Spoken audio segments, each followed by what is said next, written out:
जो महाराज जी बताते हैं कि भगवान की कृपा के दो स्वरूप हैं।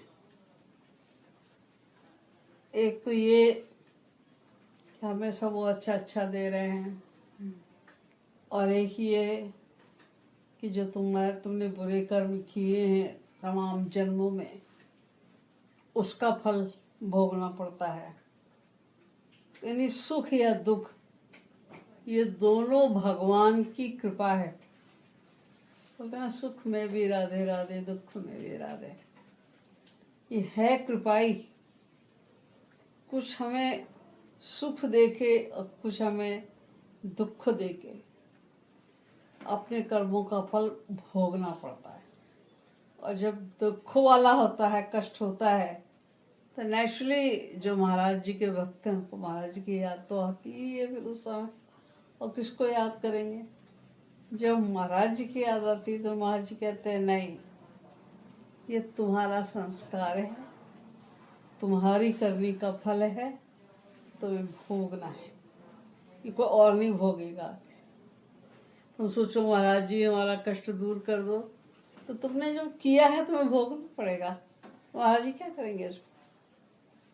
भोगना ही पड़ेगा वो तो जब महाराज जी की इस तरह से याद आने लग जाती है, महाराज जी हिम्मत दिलाते हैं, तो नहीं भोगो, तो भोगना पड़ेगा, तुम्हारा संस्कार है, तुम्हारी करने का फल है। करता था सो क्यों किया, अब कर क्यों पछताए, बोया पेड़ बबूल का आम कहाँ से खाए।